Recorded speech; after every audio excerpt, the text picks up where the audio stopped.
Good morning. How are you all? Good morning, sir. Good morning, sir. Morning.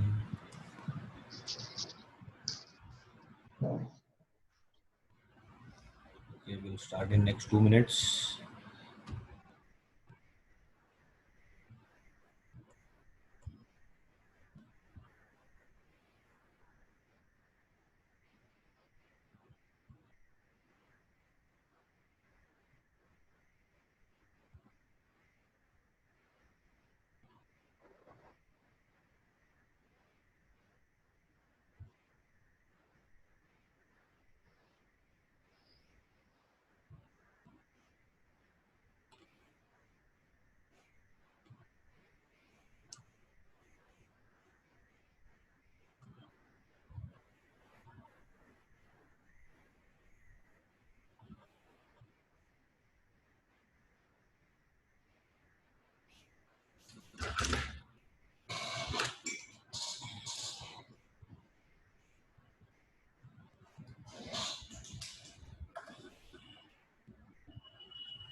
Okay so चलिए हमने basic concepts के कुछ points देखे थे हमारे लास्ट लेक्चर में. Let us move forward but एक बार पीछे का थोड़ा सा रिवाइज करके फिर हम थोड़ा सा आगे बढ़ेंगे. तो क्या देखा था हमने बेसिक कंसेप्ट. सबसे पहले हमने क्या देखा था? डेफिनेशन. ठीक है. So what is the definition? चलिए कौन बोलेगा?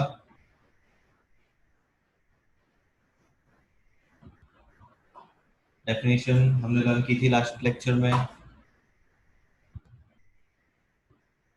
याद हुई है किसी को?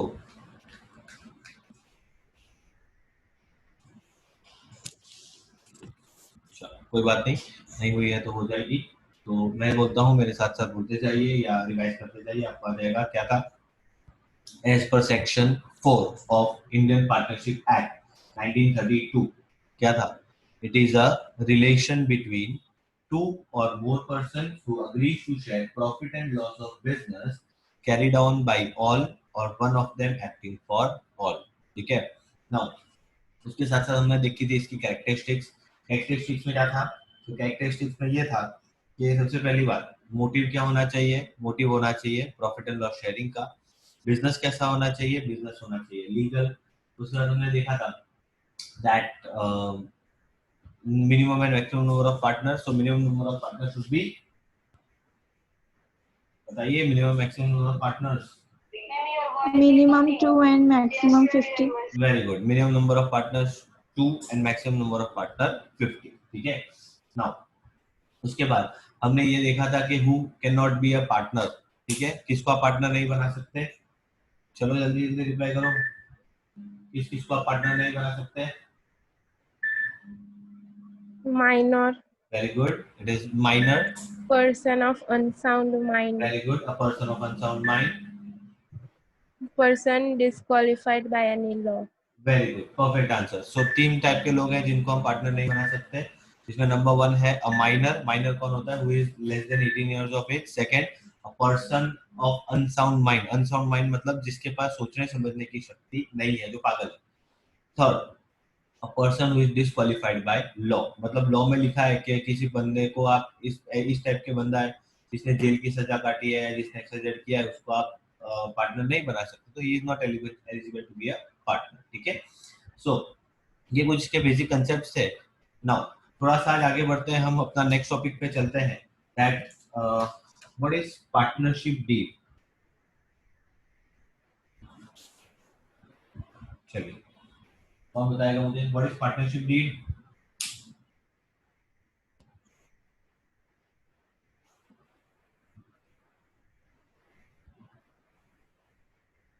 पता है किसी को?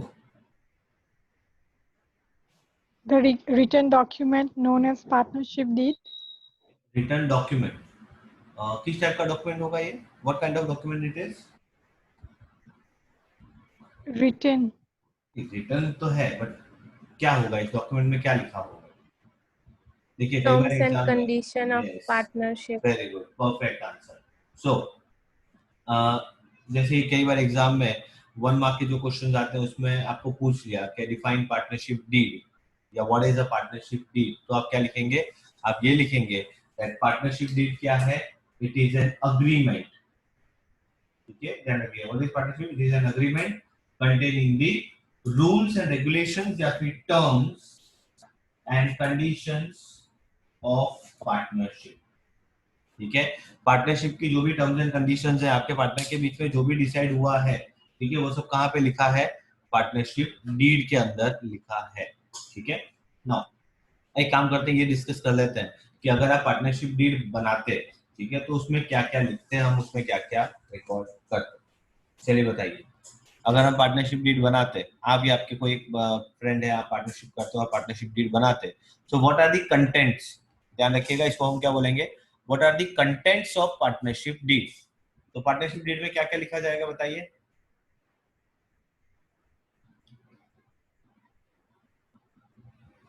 चलिए one by one.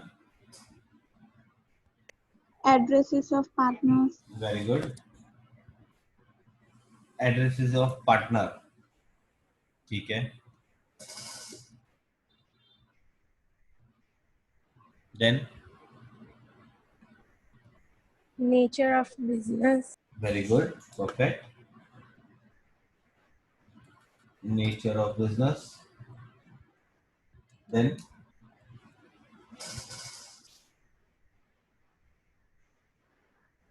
Rights and duties of partners. Very good, rights and duties.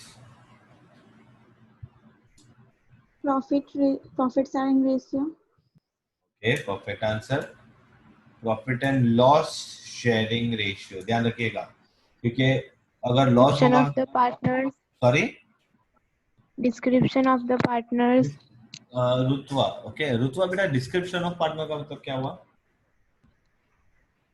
Means partners की information, उसका address, name very good, and all. मतलब you can write name of partners, ठीक है, दैट डिस्क्रिप्शन, उनका एज, एड्रेस, एड्रेस तो सब आ जाएंगे, ठीक है। एंड नेक्स्ट,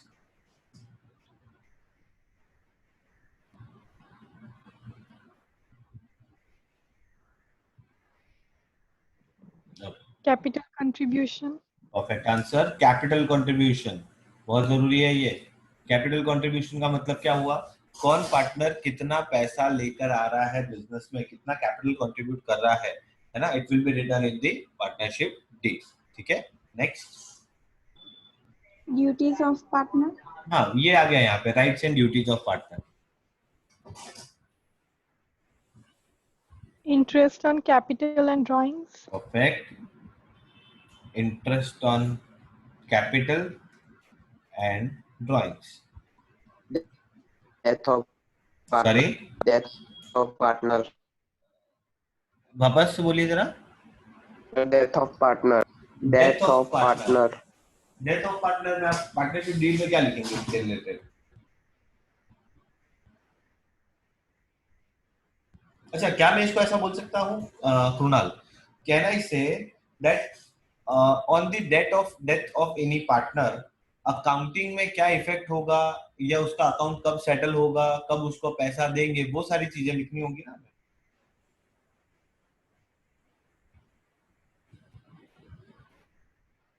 है ना।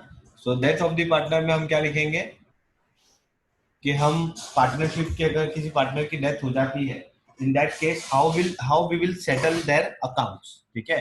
सो इसके बाद, अच्छा मैं एक इस पॉइंट के अंदर 2 पॉइंट और मर्ज करूंगा। आई कैन राइट कंडीशन और nature of settlement on admission, on retirement and on death, of any partner.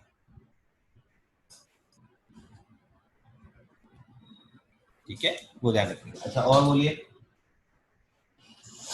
Accounting period. Wait, one by one. Yes. Accounting period. Accounting period, very good. Accounting period, ये लिखने की जरूरत है क्या?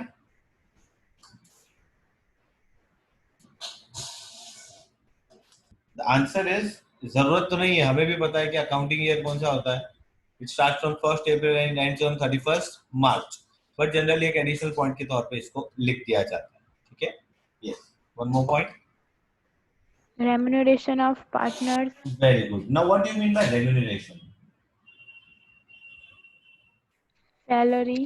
Very good.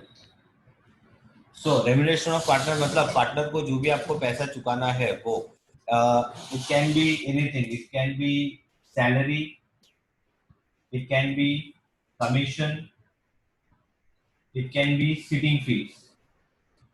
Now ये sitting fees पता है क्या होती है? sitting fees ऐसे होती है, एक पार्टनर ऐसा बोलता है कि यार आप सब तो अपने बिजनेस में जाते हो, मैं बिजनेस में बैठ रहा हूँ, मैं इधर अपना टाइम स्पेयर कर रहा हूँ, तो जो पार्टनर जितना ज्यादा बिजनेस में टाइम स्पेयर करेगा, जितना ज्यादा बैठेगा, उसके हिसाब से वो सिटिंग फीस लेगा। ठीक है, इट डिपेंड्स कि आपके बीच में क्या डिसाइड होता है। ठीक है, और कोई point? Valuation of goodwill. Very good. अच्छा, ये वैल्यूएशन ऑफ गुडविल कब होगा? Retirement हो तब. अच्छा, ध्यान रखिएगा, ये सारे केसेस जो है ना, इन सब में वैल्यूएशन ऑफ गुडविल होगा।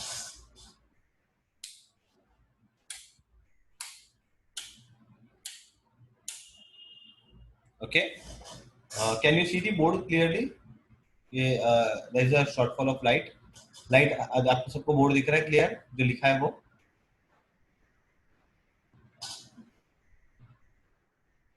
Yes, sir.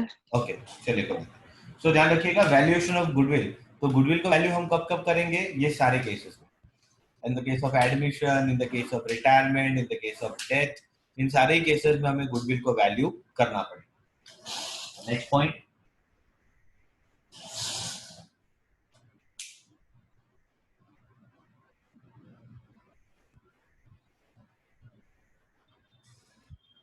Okay, nice.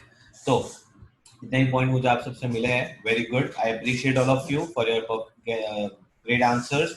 और नाउ जो पॉइंट आप भूल गए वो मैं ऐड कर देता हूँ। ठीक है, कुछ बेसिक पॉइंट्स हैं जो आप भूल गए हैं, that is name of firm. देखिए, जिस नाम पे आप बिजनेस कर रहे हैं, ठीक है, वो फर्म का नेम कहलाता है। ठीक है, name of firm partnership deed में लिखना पड़ता है। नेक्स्ट पॉइंट,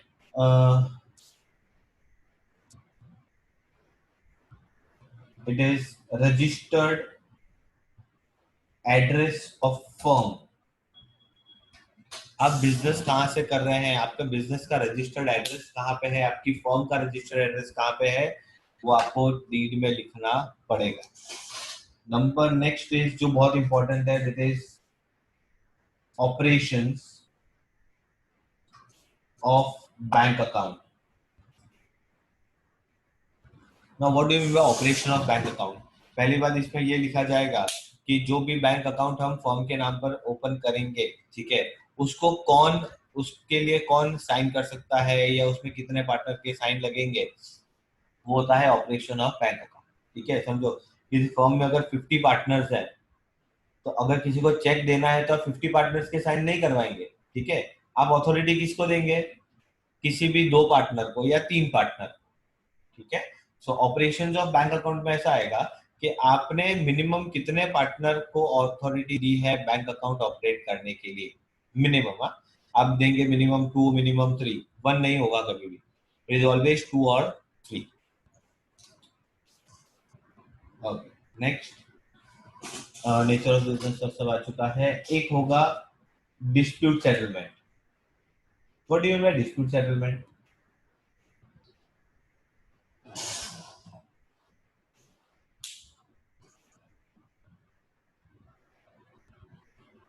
पता है किसी को what do you mean by dispute settlement?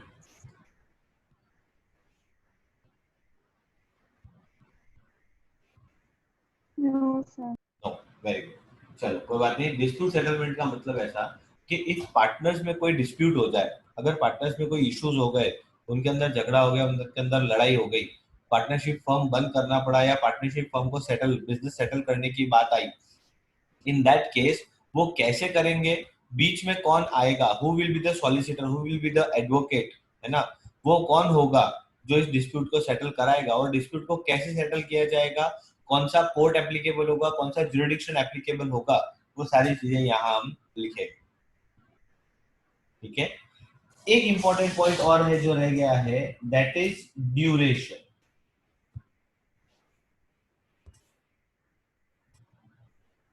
Now, what do you mean by duration of partnership?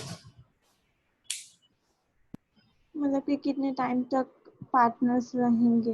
कितने टाइम तक हम फर्म ऑपरेट करेगी, कितने टाइम तक हम पार्टनर रहेंगे। अच्छा, समझो कि हमने पार्टनरशिप डीड बनाई और उसमें हमने ड्यूरेशन लिख दिया 10 इयर्स। तो अब what will happen after 10 years? I have to renew the partnership. अगर मैं हम बिजनेस कंटिन्यू कर रहे हैं, 10 साल के बाद भी अगर हम बिजनेस कंटिन्यू कर रहे हैं, तो हमें क्या करना पड़ेगा, हमें उस पार्टनरशिप को रिन्यू करना पड़ेगा। बराबर है। अच्छा, फिर से मगजमारी करो, फिर से वकील के पास जाओ, फिर से स्टैम्प ड्यूटी पे करो, सारी एक्सपेंस करो। ठीक है ना। इससे बचने के लिए पता है लोग क्या करते हैं, जो भी डीड बनाते हैं हम उसमें लिख देते हैं कि what is the duration of partnership, it is partnership at will. Now, what do you mean by partnership at will?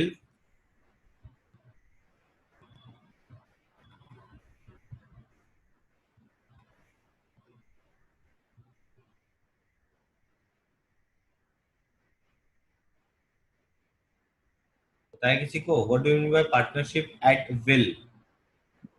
No sir. No, at will मतलब इच्छा अनुसार, कि जब तक पार्टनर्स की इच्छा होगी तब तक वो इसको बिजनेस को कंटिन्यू करेंगे। ठीक है। और जैसे उनको ऐसा लगता है कि भाई अब वो नहीं बन रहा है, अब चीजें काम नहीं कर रही है, तो वो इस पार्टनरशिप को डिसॉल्व कर देंगे।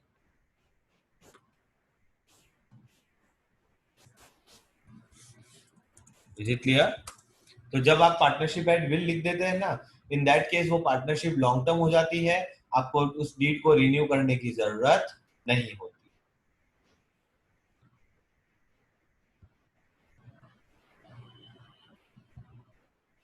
Is it clear? Yes, sir. Okay. Yes, किसी sir. किसी को कोई डाउट या क्वेरीज है तो प्लीज एक बार पूछ लीजिए, then will move ahead. No, sir. Okay.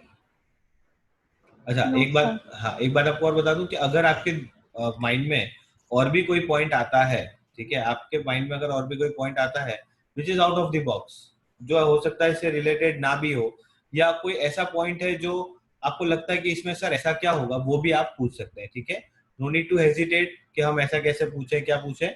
Okay, and now what I am going to show you is live partnership deed. ठीक है। मैं अगेन अपने बच्चों के साथ ऐसा करता हूँ बिकॉज आपको एक प्रैक्टिकल नॉलेज होना बहुत जरूरी है। ओके, सो प्लीज एक यहाँ पे ध्यान दीजिए, आप सबको एक वर्ड फाइल दिख रही है आपके स्क्रीन पे।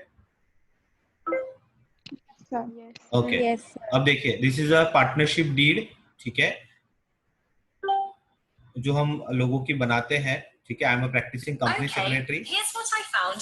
सो ये मेरा काम है कि मैं अपने क्लाइंट्स के लिए उनको पार्टनरशिप डीड बना के देता हूँ। ठीक है, so this is a format of a partnership deed, जहाँ पे मैं आपको लाइव ये बताऊंगा कि देखिए जो चीजें हम पढ़ रहे हैं ना, आपको ऐसा किसी ने बोला होगा, अरे यार तुम ये सब पढ़ रहे हो, तुम्हारे क्या काम आएगा।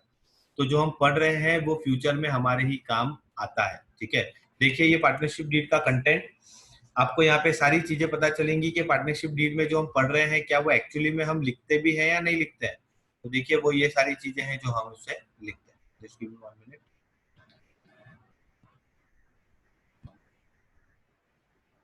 ओके, चलिए अब शुरू करते हैं। तो देखिए इसमें सबसे पहले क्या है, डीड ऑफ पार्टनरशिप। इसमें नंबर 1 देखिए, जितने भी आपके पार्टनर होंगे, फर्स्ट, सेकंड, थर्ड, फोर्थ, सारे पार्टनर्स के नेम, उनका फादर नेम, उनका एड्रेस, उनकी एज। ठीक है, ये सारी चीजें लिखी जाती है। Secondly what we write is business activity. ठीक है, बिजनेस एक्टिविटी का मतलब क्या हो गया, ध्यान रखिएगा, it is nature of business. ठीक है, ये नेचर ऑफ बिजनेस। नेक्स्ट देखिए क्या है, next is place of business, जो हमने यहाँ पे लिखा था, that is this registered address. Then duration of partnership, ये देखिए duration of partnership. Then capital, जो आपने कहा था capital, profit sharing ratio, management, profit and loss sharing ratio. Now ये मैनेजमेंट जो है ना, मैनेजमेंट का मतलब होता है कि ये सारी चीजों पे ध्यान कौन रखेगा, ठीक है। एक पॉइंट और मैं यहाँ पे भी इंक्रीज करता हूँ, दैट इज मैनेजमेंट। मैनेजमेंट का मतलब कि लीगल एस्पेक्ट्स में सारी चीजें कौन करने वाला है, कौन पार्टनर है जो इन सब चीजों पे ध्यान देगा और ये काम करेगा, ठीक है। Next operation of bank account, देखिए यहाँ पे लिखा हमने operation of bank account. Then देखिए borrowing, now what do you mean by borrowing. अच्छा, इस बोरोइंग वाले कंटेंट में हम क्या लिखेंगे,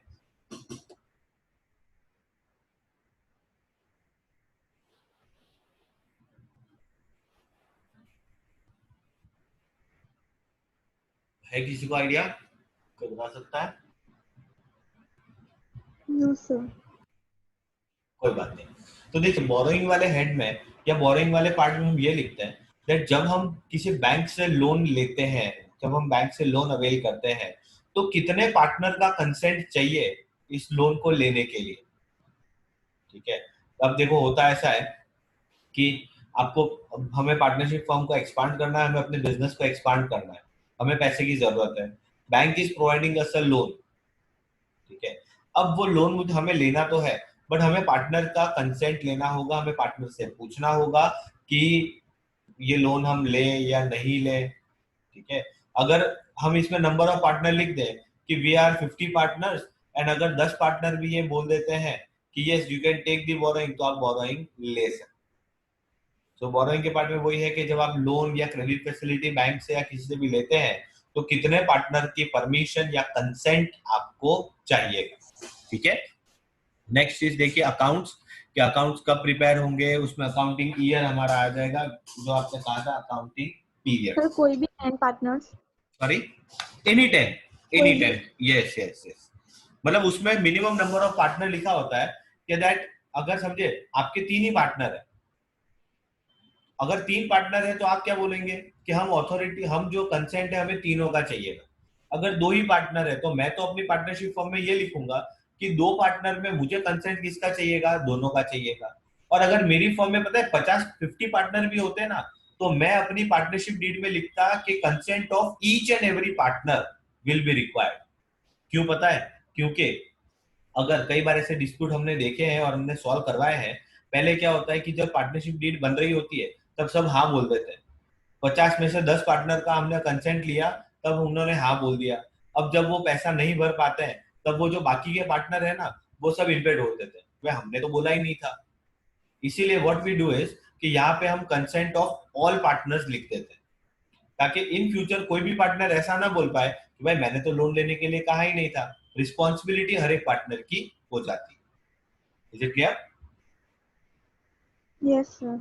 okay, so next point was accounts. देखिए इसका नेक्स्ट पॉइंट है रिटायरमेंट, के रिटायरमेंट के टाइम पे क्या कैसे होगा, कितने टाइम पहले नोटिस देना होगा रिटायरमेंट होने के लिए, और सारी चीजें लिखी होती है। डेथ ऑफ द पार्टनर में हम उसका अकाउंट कैसे सेटल करेंगे, उसका जो पैसा बचा है, देखिए जिस पार्टनर की डेथ हुई है उसका जो बचा हुआ पैसा है वो किसको देंगे, उसके लीगल रिप्रेजेंटेटिव को, उसके लीगल एयर को। लीगल एयर कौन होता है, पता है किसी को? Who is a legal air? मतलब उसकी नॉमिनी, ठीक है। जैसे अगर हस्बैंड है तो अगर उसके लीगल है, उसकी वाइफ हो सकती है, उसके बच्चे हो सकते हैं, उसके पेरेंट्स हो सकते हैं, जो लीगली उसके पैसे का हकदार है, ठीक है। तो उसमें कैसे कैलकुलेशन होगा वो सारी चीजें। आर्बिट्रेशन, आर्बिट्रेशन का मतलब क्या होगा कि अगर किसी पार्टनर, देखिए आर्बिट्रेशन का मतलब ये हो गया, मैंने बोला जो डिस्प्यूट सेटलमेंट, इसका मतलब होता है आर्बिट्रेशन, कि अगर पार्टनर्स में कोई डिस्प्यूट हो जाए तो उसको कैसे सेटल करना है, वो सब हम यहाँ पे लिखते हैं, ठीक है। देन बस ठीक है, इन्होंने तो इस डीड में तो इन्होंने इतने पॉइंट लिखे हैं, बाकी की सारी चीजें देखिए ये तो सारे पॉइंट आ ही चुके हैं। एड्रेस ऑफ पार्टनर्स आ चुका है, राइट्स एंड ड्यूटीज आप लिखना चाहे तो लिख सकते हैं, ऐसा कोई जरूरी नहीं होता, ठीक है। नेम ऑफ पार्टनर भी हमारा आ चुका है। Interest on capital and drawings भी आप लिख सकते हैं। ये जो बेसिक डीड है इसमें लिखा नहीं है, बट जनरली हम तो लिखते ही हैं, ये सारी चीजें भी हम लिखते हैं। मतलब ये बेसिक पॉइंट्स है, आप चाहे तो लिखें एडिशनल पॉइंट्स, आप चाहे तो ना लिखें, depending upon your requirement. Is it clear? Yes, Yes, sir. sir. Okay, any doubts or queries? No, sir. sir. Okay, great. So ये था हमारा पार्टनरशिप डील और उसका कंटेंट, ठीक है। Now let us move ahead that, ये तो ठीक है, पार्टनरशिप डील बना ली। अच्छा, पार्टनरशिप डील नहीं बनाते तो चलेगा कि नहीं चलेगा? नहीं चलेगा। नहीं चलेगा। अच्छा, क्या प्रॉब्लम आएगी पता है अगर आप पार्टनरशिप डील नहीं बनाते?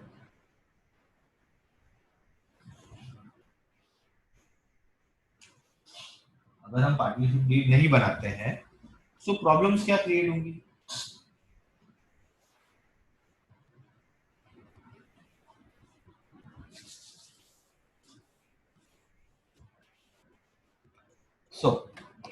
पहली बात, अगर आप पार्टनरशिप डील नहीं बनाएंगे तो आपका बैंक अकाउंट नहीं खुलेगा, क्योंकि बैंक वाला अकाउंट खोलने के लिए एक लीगल डॉक्यूमेंट मांगता है जो कि होती है पार्टनरशिप डील, ठीक है।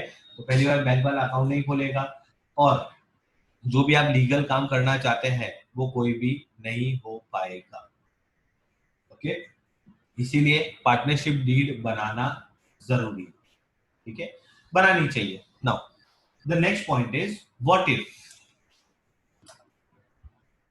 in absence of partnership deal, or when the partnership deal is silent। अच्छा, इसका मतलब क्या होगा?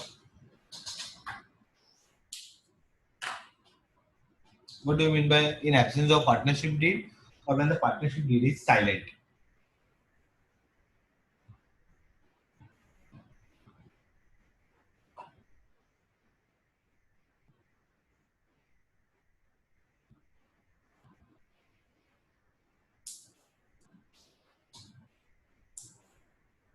नो आइडिया, चलो कोई बात नहीं, बता देता हूँ। In absence of partnership deal मतलब पार्टनरशिप डील है ही नहीं, है ना। एब्सेंस मतलब पार्टनरशिप डील है ही नहीं। और when the partnership deed is silent, partnership deed is silent का मतलब क्या हुआ कि अब पार्टनरशिप डीड जो है वो कैसी है? साइलेंट। मतलब कोई पॉइंट है जो पार्टनरशिप डीड में आपने लिखा ही नहीं या छूट गया, तब आप क्या करेंगे? जैसे अभी मैंने आपको एक पार्टनरशिप डीड बताई, ठीक है, उसमें हमने देखा काफी सारे ऐसे पॉइंट थे जो हमने तो कवर किए हैं बट उस डीड में कवर नहीं हुए थे, ठीक है ना। इन दैट केस क्या होगा? तो होगा ये, ध्यान रखिएगा, एग्जाम में जो शॉर्ट क्वेश्चंस आएंगे, जो ये आते हैं ना objective type question, short question, उनमें ऐसे सब पॉइंट्स को कवर किया जाता है। So in absence of partnership deed और when the partnership deed is silent, ध्यान रखिएगा क्या, प्रोविजंस ऑफ इंडियन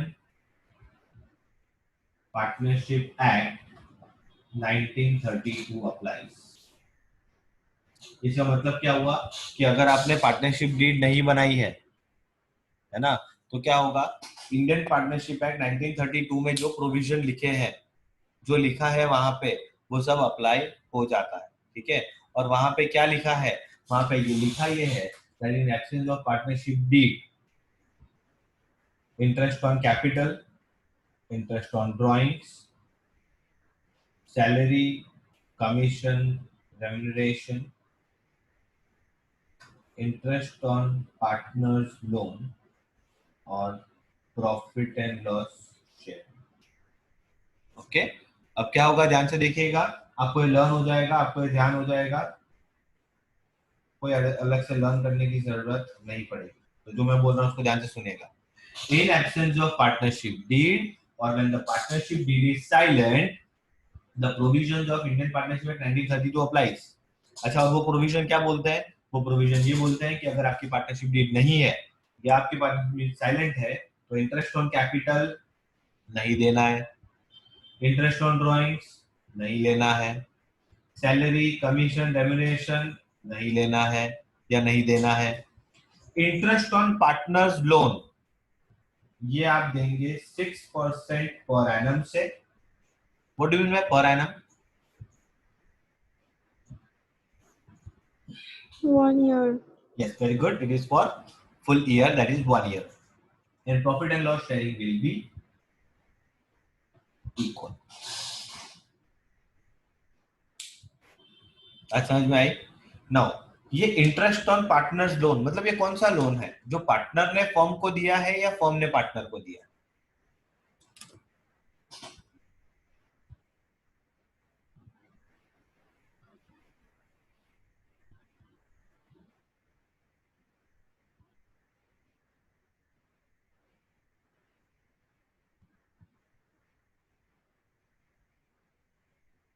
अरे बताइए.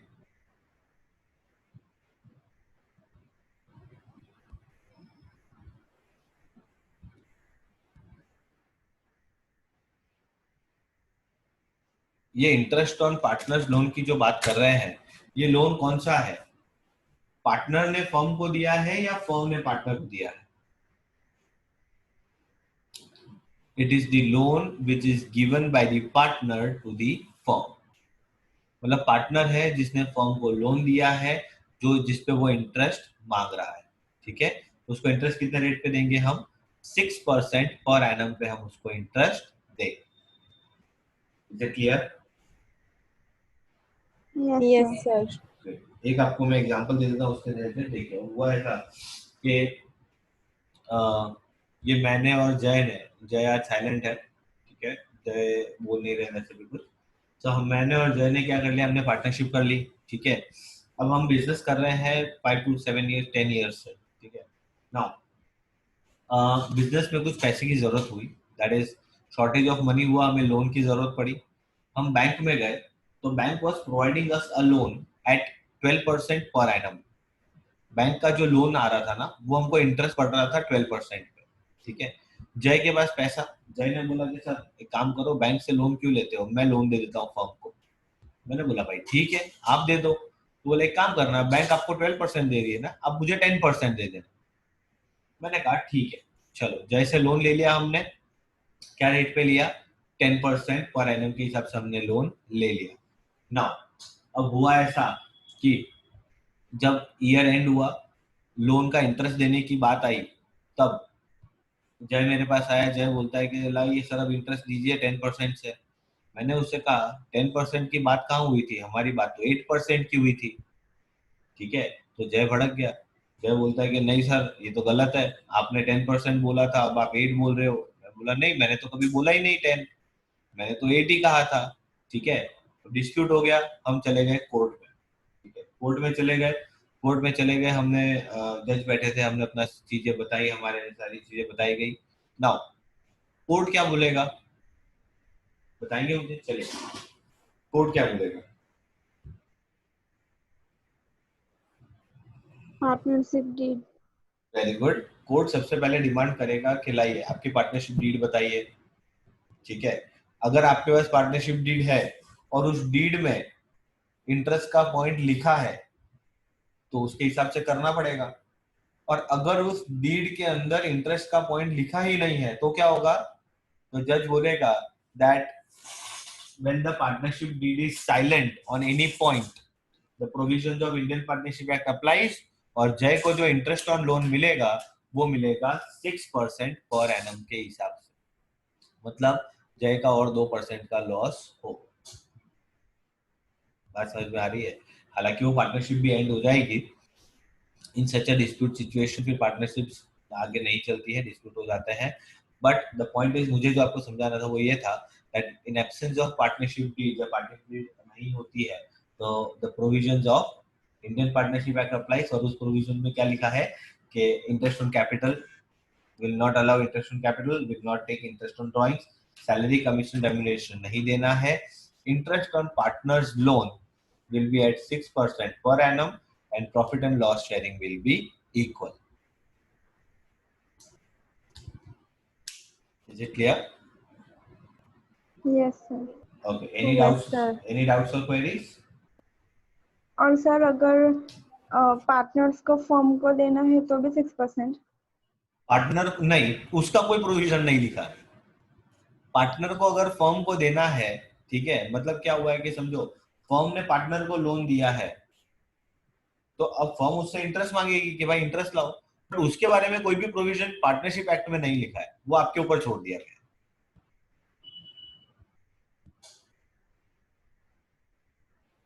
ठीक है,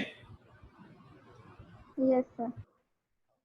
सो ये था बेसिक कंसेप्ट जो कि एब्सेंस ऑफ पार्टनरशिप डीड का था। एक इंपॉर्टेंट पॉइंट है जो एक मुझे आपको बताना है, दैट समझिए फर्म में 5 पार्टनर है, it is A, B, C, D and E. कई बार ये शॉर्ट क्वेश्चंस में ऐसे क्वेश्चन आते हैं that what they will be called as individually and what they will be called as collectively.